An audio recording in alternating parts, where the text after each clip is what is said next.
Well, hello. This is the Green Corn Rebellion Show. I'm Gregory Harden II, and today I'm here with my friend Brandy Swinford, who is a teacher at the Early Childhood Center in Shawnee and is also Shawnee Teacher of the Year for 2022 and is also the chair for the Gregory Harden for State Representative campaign. And for those of you who don't know, that is my campaign. Um, how are you doing today? I'm great. How are you, Greg? I'm doing all right. Um, Glad that we finally get to talk on the show. Yeah. We've tried to set this up several times and it always gets rescheduled. So, Yeah. Well, whoa, whoa, whoa, whoa, whoa. Stop what you're doing. Okay. If you like this video and you like the other content on my channel, please hit the like button on this video. Also, go hit subscribe like right now. And also, when you hit subscribe, click the bell so you can get notifications whenever I put out a new video. So, thanks. All right, enjoy the rest of the video. Tell me where you're from and where you grew up, and tell me a little bit about your upbringing. so I was born and raised in Prague, Oklahoma. It's a small town about 30 miles east of Shawnee. Graduated class of 2001 from Prague. Married my high school sweetheart from Prague, Shawnee Swinford. We have 5 children, 2 grandchildren, and that's pretty much what we do. We take care of children. That's good. Um, yeah. So what all did you do before becoming a teacher? So it took me around about 10 years to get my teaching degree. I got my associates in business and decided that that was not what I wanted to do. So I went back to school to be a teacher. That's about it, I guess. I lost my train of thought.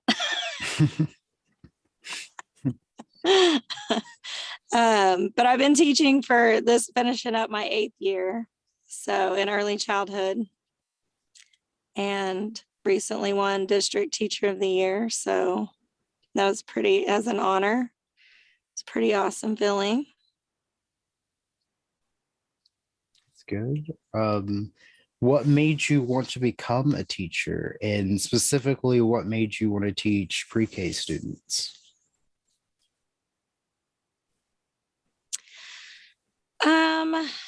Well, I've always enjoyed working with children, but to me, it was more than that, just helping kids when they're starting out in life. I enjoy being their first experience in school, so I get to like set the tone and set the whole school experience for them in pre-K. So I've always coached Little League basketball. I taught the after school program at Prague while I was becoming a teacher. I was always involved with kids in some way, just trying to mold them, as they're little. Not really what I don't think I do well with teenagers. My experience with teenagers is out of my realm. I know that's more of your thing, but I really appreciate the little ones.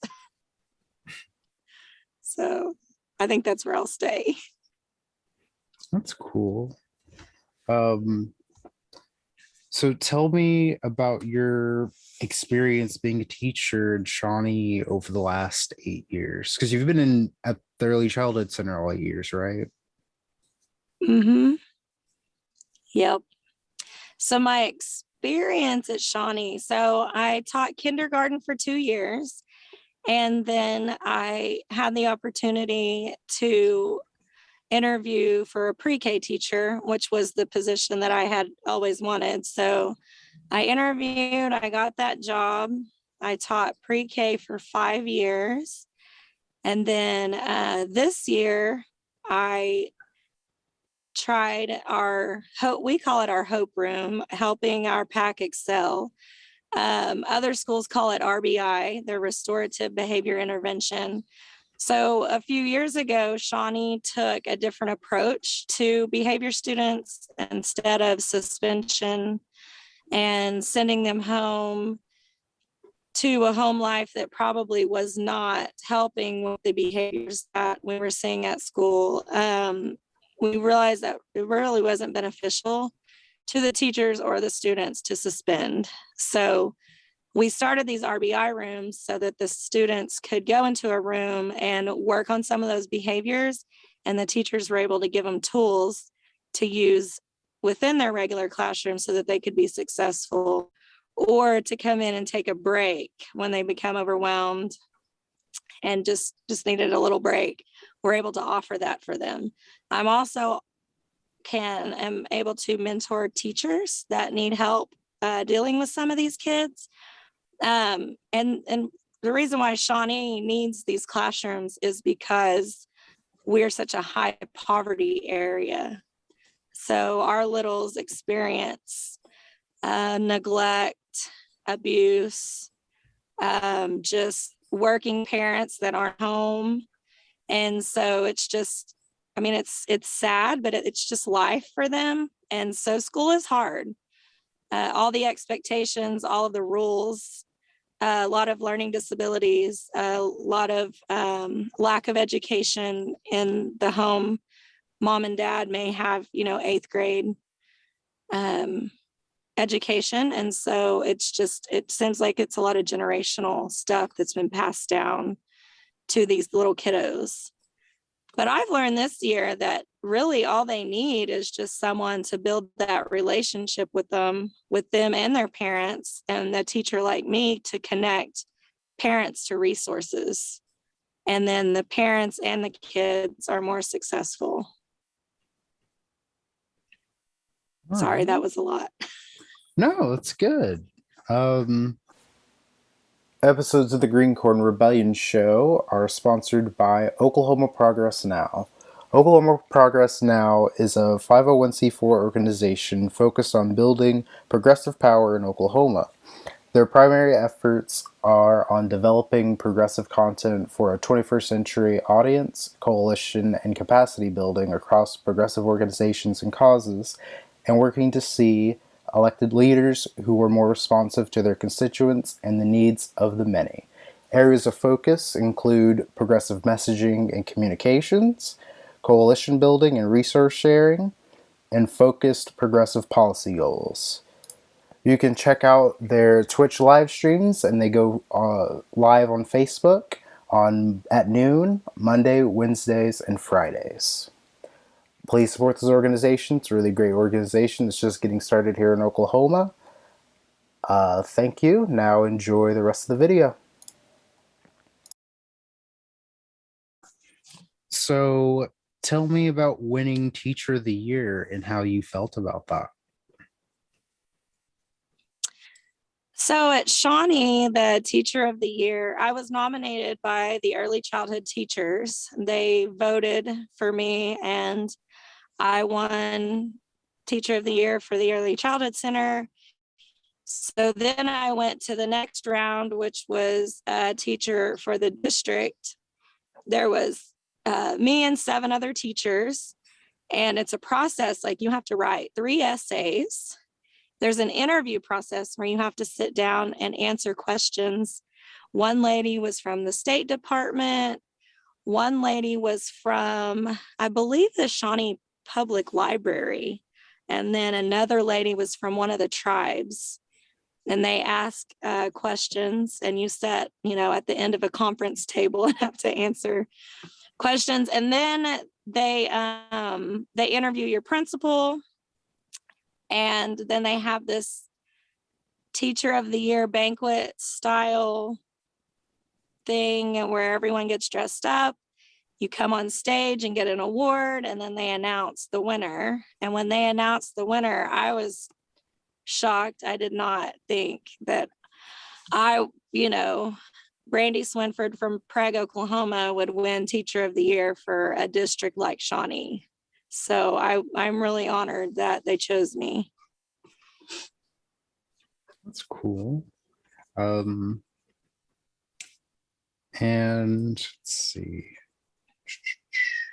Okay, so tell me about your thoughts on the teacher strike in 2018 and the state of education here in Oklahoma. So I graduated college to become a teacher in 2011, and I knew they were telling us back then like there was a shortage of teachers and that we didn't have as many people or teachers going through the program.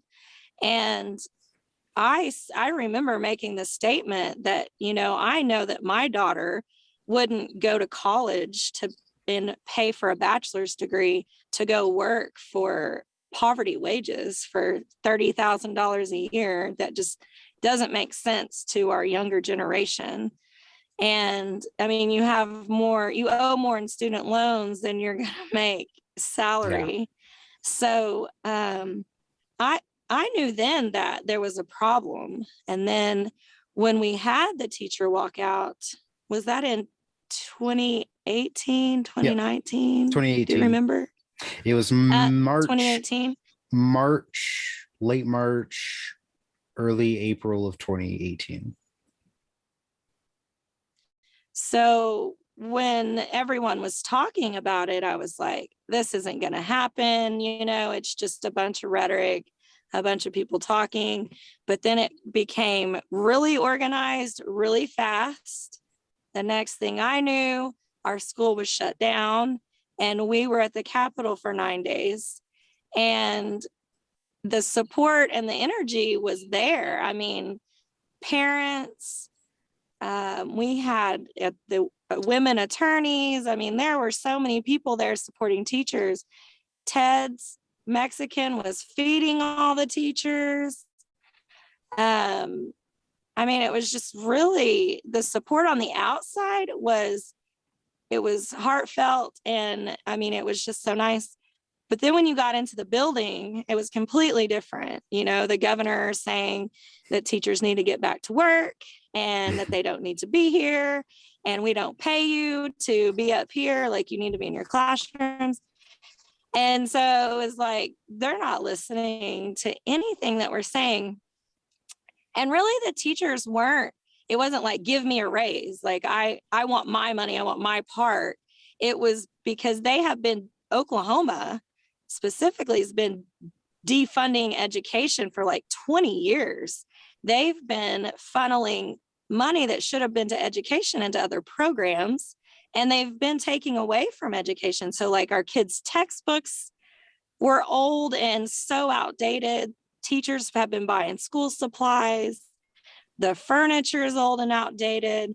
Just everything. It's pitiful what our kids experience in a classroom compared to other states and what their kids are experiencing in the classroom. So it really wasn't just about teachers and giving us a raise.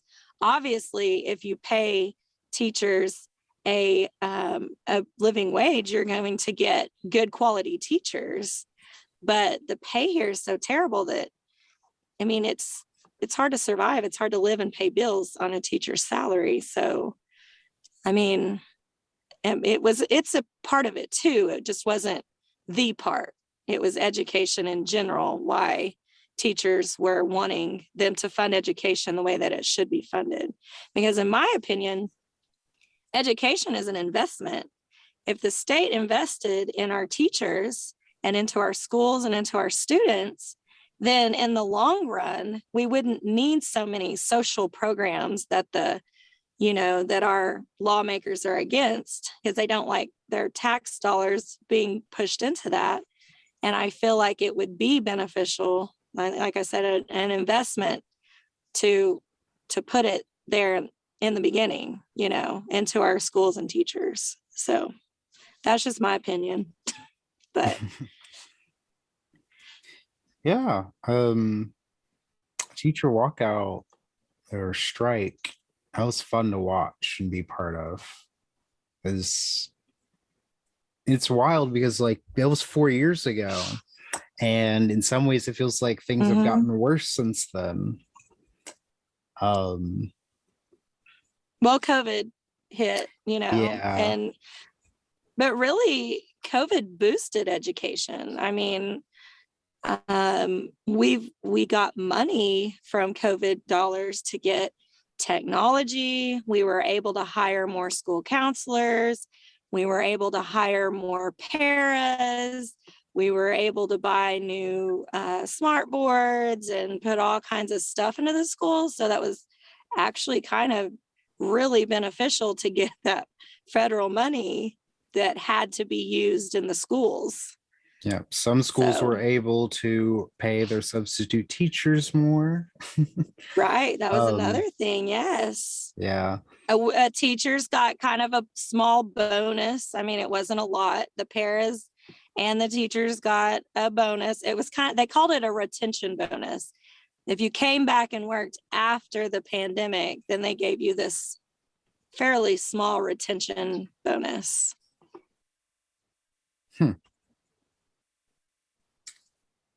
But yeah, it was something. So last question I have here is, what kind of music do you listen to? Oh, Greg. So I listen to all kinds of stuff.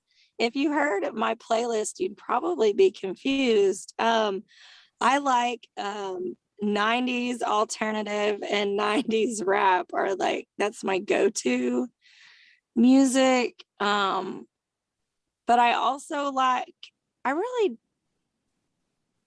don't really like the new music. It's too poppy. Everything's poppy now. Like the pop rock, there's pop, everything has a weird tone to it. I like a lot of the bands you like. Sean and I went to several of we saw them in concert. We've chatted about that.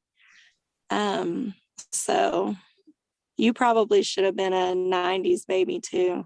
Well, I was a 90s baby, but it wasn't. Well, grew up in the 90s. In the 90s, yeah. And you would probably have liked to be in that era for music. Oh yeah, definitely. Late 80s, early 90s, mid 90s, 2000s. Yeah, that whole era of music. But no, I think the reason why you don't like newer music is because you're just old now. Yeah. I'm pushing 40, so I'm definitely getting old. And I'm a grandma, so it just makes sense. Yeah. But yeah, is there anything else you'd like to talk about?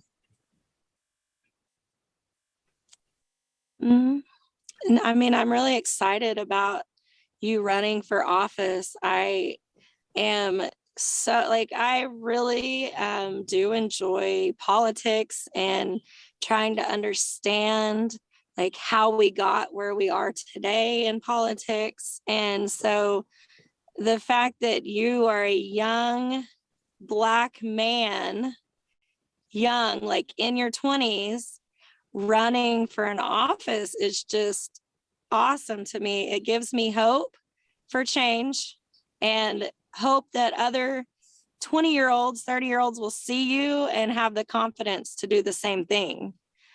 Because I mean, that's huge to me. I think it's huge. And I am so proud and happy to support you and to get to be on your team and be one of your biggest fans and cheerleaders in this journey. So I'm proud of you.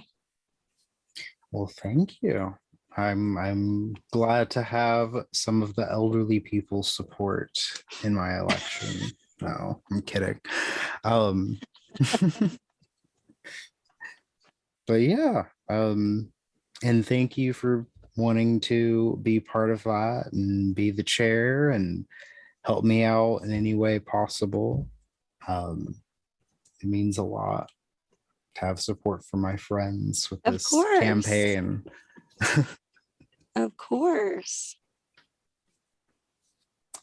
Um, Of course.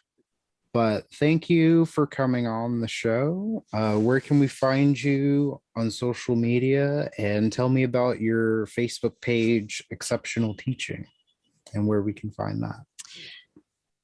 So I started a Facebook page. It is called Exceptional Teaching. I needed a way to share some of my resources, share my videos and pictures of my classroom and some of the things that I do, because I feel like what I do works and I'm able to reach a lot of students that other teachers haven't been able to reach. And so instead of just sharing it on my Facebook page, I started Exceptional Teaching. So anyone that's curious about how to, I know we get told a lot that kids these days are so different than they were before and that they're hard to teach, but I think I've figured it out and I've kind of mastered it. So I'm willing to help anyone. You can send me a message on Facebook and I can reach out. I also have an email, swinfordbrandy@yahoo.com. So if any teachers out there need some help or need ideas, just email me and I'll try to help you out. Sharing is caring. Yep. I'll put a link to your Facebook page in the YouTube description. Okay. That works.